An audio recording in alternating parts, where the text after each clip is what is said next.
165 CE, Roman soldiers returning from campaigns in the East bring with them more than just victory.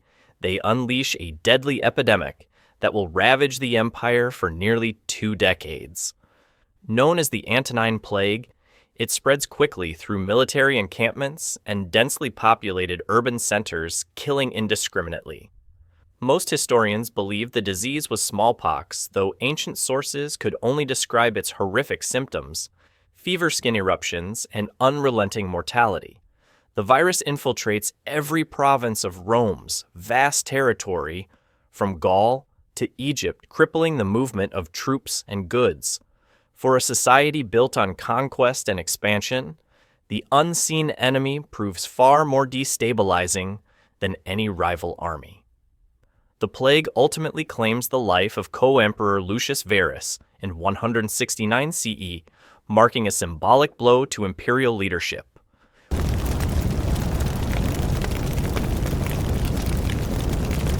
With an estimated 5 to 10 million deaths, nearly 10% of the empire's population, the consequences reach deep into every corner of Roman life. Labor shortages grind agriculture and construction to a halt, while entire legions fall into disarray. Trade routes collapse under the weight of fear and attrition, and local economies fracture as communities isolate themselves. Rome's once invincible aura begins to fracture not from a foreign invasion, but from the biological consequences of its own imperial reach. As a result, the Antonine Plague not only weakens the empire militarily and economically, it also signals the beginning of a slow unraveling of Rome's dominance. In 541 CE, the Eastern Roman Empire confronts a biological catastrophe it cannot understand or contain. The Justinian plague erupts in Constantinople and spreads rapidly across the Mediterranean, marking the first recorded outbreak of bubonic plague. Within 2 years, it kills between 25 and 50 million people, nearly half the population of Europe at the time. The disease, transmitted by fleas carried on black rats, infiltrates grain shipments and trade caravans, moving faster than any imperial edict can stop it.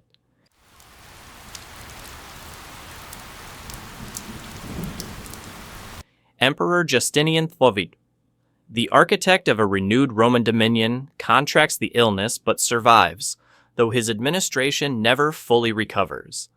The capital city sees thousands of corpses piled in mass graves, the stench of decay lingering for months. The psychological and political toll is immense. As bodies accumulate and prayers go unanswered, many citizens interpret the disaster as divine retribution for moral decay and imperial overreach. Religious authorities in the Byzantine Empire amplify this view, framing the plague as God's punishment, which in turn deepens societal fatalism and undermines trust in secular leadership. Economically, the empire enters a tailspin. Tax revenues plummet, harvests rot uncollected, and military campaigns stall as manpower vanishes. The ambitious dream of restoring Rome's former glory collapses under the weight of pestilence and fear. From this point forward, the empire's trajectory shifts from expansive revival to slow, irreversible decline. Between 1347 and 1351, a bacterium named Yersinia pestis spreads westward along the Silk Road and devastates the known world. Carried by fleas on rats and hidden in the holds of Genoese trading ships, the Black Death erupts first in the port city of Messina and then spreads inland with alarming speed.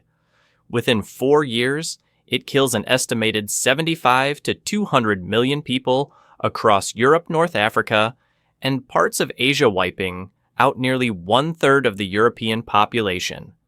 Entire villages vanish without a trace, with crops left to rot and livestock wandering untended. As civil and religious institutions collapse under the strain, society loses its grip on the idea of order itself. In the face of overwhelming death, panic breeds superstition and desperation. Self-flagellating religious groups, known as flagellants, march from town to town, whipping themselves to atone for the sins they believe have brought divine punishment. Others blame outsiders, particularly Jewish communities, leading to violent pogroms and mass expulsions. Even daily rituals reflect the trauma the children's rhyme. Ring Around the Rosie is later interpreted as a morbid echo of the plague's symptoms. Economic systems fracture as labor becomes scarce, hastening the decline of feudalism and triggering long-term social shifts. Though the Black Death ends by 1351, it permanently alters Europe's demographic, cultural, and political landscape, ushering in a brutal rebirth through unimaginable loss. Between 1545 and 1576, colonial Mexico experiences one of the deadliest health disasters in recorded history, an epidemic known as COCOLIZTLI, or pestilence in Nahuatl. The disease still unidentified by modern science, but suspected to be a viral hemorrhagic fever, tears through the indigenous population of New Spain with terrifying speed. Spanish accounts describe fever, severe bleeding, and delirium, followed by death within days. Over 15 million indigenous people die in just a few decades, reducing a pre-colonial population of roughly 25 million to fewer than 2 million by the end of the 16th century. The Spanish colonists, notably, suffer far fewer casualties, leading to accusations of biological or environmental targeting. To many surviving Nahua, the epidemic is not merely a tragedy, it is an apocalyptic reckoning. The consequences are irreversible and total. Entire villages vanish, agricultural systems collapse, and cultural memory fragments as elder generations are wiped out. The demographic collapse enables Spain to entrench its colonial rule with little resistance, as labor shortages are replaced by coerced systems like the encomienda. Some scholars argue that COCOLIZTLI, more than guns or steel, is the true mechanism behind the fall of indigenous civilizations in the Americas. While the biological origins remain debated, the social outcome is painfully clear: a complete reordering of life, land, and power in Mexico. As a result, the COCOLIZTLI epidemics stand as one of the clearest examples of how disease can serve as an engine of empire. In 1918, as World War I reaches its brutal conclusion, a new and silent enemy begins to circulate among soldiers and civilians alike. The influenza pandemic that follows, later misnamed the Spanish flu, spreads across the globe in 3 devastating waves, ultimately killing between 50 and 100 million people. Unlike most influenzas, it disproportionately targets healthy young adults, often leading to death within days due to acute respiratory failure. Cities around the world respond with varying degrees of urgency, enacting mask mandates, banning public gatherings, and digging mass graves to accommodate the unrelenting death toll. Hospitals overflow medical staff, die by the thousands, and entire communities are paralyzed by fear. Despite the scale of the crisis, wartime censorship in countries like Britain, France, and the United States suppresses news of the outbreak to maintain morale on the home front. Only neutral Spain reports freely on the virus, giving the false impression that the epidemic originates there, hence the misleading name. Scientific understanding of viruses remains limited at the time, and without antibiotics to treat secondary infections, most interventions prove ineffective. The flu ultimately infects over 1/3 of the global population, reshaping labor markets, public health policy, and trust in government institutions. When it finally fades in 1920, it leaves behind a transformed world, one that is both relieved to survive and unprepared for the next microbial catastrophe. In 1981, doctors in Los Angeles begin reporting rare forms of pneumonia and cancer among young gay men, marking the first documented cases of what will become the global HIV/AIDS pandemic. Initially dismissed by public health officials as isolated or lifestyle-related, the virus spreads rapidly through blood transfusions, intravenous drug use, and sexual contact. By the mid-1980s, HIV is confirmed as the causative agent, but confusion and stigma continue to hinder effective response. Government inaction, particularly in the United States under the Reagan administration, fuels outrage within affected communities. In the absence of institutional support, grassroots groups like ACT UP emerge, demanding treatment research and recognition with uncompromising urgency. As the virus moves beyond its initial epicenters, its scale becomes undeniable. Over 40 million people die globally by the early 2020s, with tens of millions more living with HIV today. In sub-Saharan Africa, entire generations are decimated, orphan rates soar, and national economies stagger under the weight of care and lost productivity. While antiretroviral therapies now allow many to live full lives with the virus, unequal access to treatment and ongoing stigma continue to shape the epidemic. HIV/AIDS is no longer a death sentence for those with resources, but for millions without the crisis remains unresolved.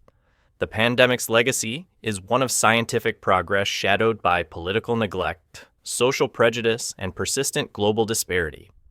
In December 2019, a cluster of pneumonia cases emerges in Wuhan, China, triggered by a novel coronavirus later named SARS-CoV-2. Within weeks, the virus spreads across continents aided by global travel networks and asymptomatic transmission.